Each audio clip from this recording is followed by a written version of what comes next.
Hello दोस्तों, स्वागत है आपका अपने ही यूट्यूब चैनल किस्से कहानियों की ऑडियो लाइब्रेरी पर। आज की कहानी का नाम है पुट पुट की स्वामी भक्ति। तो चलिए सुनते हैं आज की कहानी। पुट पुट ऊंट जब बूढ़ा हो गया तो उसके मालिक ने उसे बेकार समझकर रेगिस्तान में अकेला ही छोड़ दिया। पुट पुट को यह बात बहुत बुरी लगी, जिसकी आज तक तन मन से उसने सेवा की, आज वही उसके बुढ़ापे के दिनों में उसे अंगूठा दिखा गया।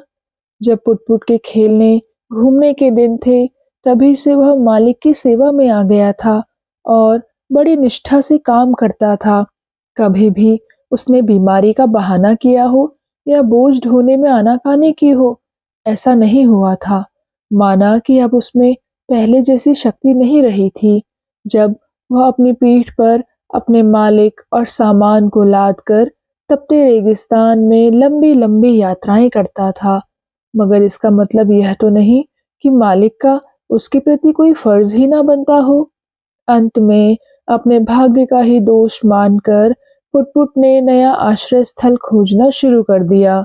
आखिर उसे उस प्यारे से मरु उद्यान की याद आई, जहां पर वह अपने मालिक के साथ अक्सर पड़ाव डालता था।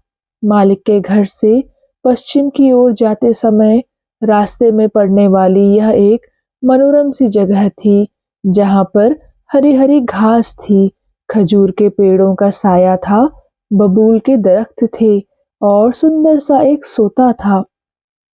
उसका मालिक यहीं पर अपनी चमड़े की थैलियों में जल भरकर आगे की ओर प्रस्थान करता था। पुट-पुट भी इसी सोते से अपनी पेट की थैली में जल भर लेता था, जो कई दिन के लिए पर्याप्त होता था, क्योंकि आगे तो उस विस्तृत रेगिस्तान में कोसों तक पानी देखने को भी नहीं मिलता था। पुट-पुट ने उसी मरु उद्यान का रास्ता पकड़ा।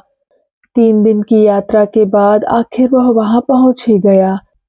वहां खाने पीने की समस्या का तो समाधान हो गया, मगर बिना कोई काम किए हुए पुट-पुट को भूख ही नहीं लगती थी। इसलिए वह रोज ही सुबह रेगिस्तान में किसी भी ओर चल देता था। रास्ते में जो कोई भी राहगीर उसे भूखा प्यासा या थका हारा मिलता, उसे वह अपनी पीठ पर बिठाकर इसी मरु उद्यान पर ले आता। उसे पानी के सोते के पास उतारकर खजूर खिलाता और रेगिस्तानी जानवरों से उसकी रक्षा करता। स्वस्थ होने पर राहगीर पुट-पुट को दुआएं देता हुआ अपनी राह पकड़ता। एक दिन पुट-पुट ने देखा कि उसका मालिक एक ऊंट पर सवार हो मरु उद्यान की ओर चला आ रहा है। पुट-पुट तुरंत एक रेत के टीले के पीछे जा छिपा। ऊंट सोते के पास आकर रुक गया। उस पर से मालिक थका हारा उतरा और ऊंट को कोसने लगा। पता नहीं कैसा बेवकूफ ऊंट है, 2 दिन के रास्ते को भटक-भटक कर 4 दिन में पूरा किया। मेरे पास यदि खाना पानी काफी मात्रा में नहीं होता, तब तो मैं भूखों मर जाता। इस बुढ़ापे में भी पुट-पुट इससे लाख गुना अच्छा था। मैंने उसे बेकार ही छोड़ दिया।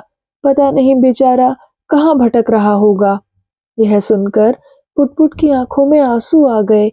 फिर भी वह मालिक के सामने नहीं आया। 1 घंटे तक वहां आराम करने के बाद मालिक थैलियों में जल भरकर ऊंट पर सवार होकर अपनी मंजिल की ओर चल दिया। इसके बाद दूसरे तीसरे महीने पुट-पुट अपने मालिक को मरु उद्यान आते जाते देखता था। मालिक अपने नए ऊंट को हर बार बुरा भला कहता था।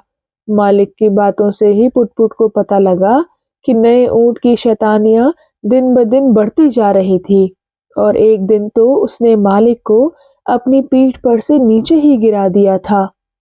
इसी तरह कई महीने बीत गए थे। एक दिन पुट-पुट को सुबह-सुबह बड़ी बेचैनी महसूस हुई। वह तुरंत उठा और पूर्व दिशा में चल दिया।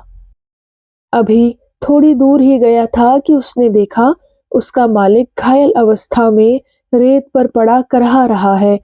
पुट-पुट समझ गया कि जरूर ऊंट ही इसे गिराकर भाग गया है। पुट-पुट तुरंत मालिक को पीठ पर लादकर मरु उद्यान की ओर चल पड़ा। वहां पहुंचकर उसने मालिक को सोते का निर्मल जल पिलाया और कुछ खजूर तोड़कर खिलाए। फिर सोते की चिकनी मिट्टी लेकर उसके घावों में भरी और उनके ऊपर हरी हरी धूप चिपका दी।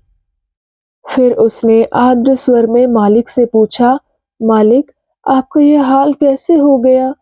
इस पर मालिक ने रो रो कर अपनी करुण कहानी पुट-पुट को सुनाई। उसने बताया कि किस प्रकार उसके नए ऊँट ने उसे रेत में गिराकर अपनी थूथनी से मारकर घायल कर दिया और पानी की थैलियाँ लेकर भाग गया। यह सुनकर पुट-पुट को बहुत दुख हुआ। उसने कई दिनों तक लगातार मालिक की सेवा की।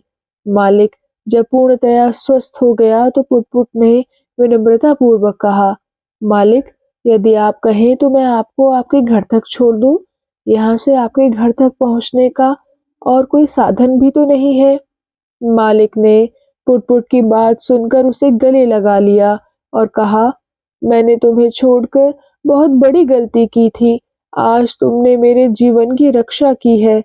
मैं तुम्हारा ये एहसान आजीवन नहीं भूल सकता। अब तुम हमेशा ही मेरे साथ रहोगे।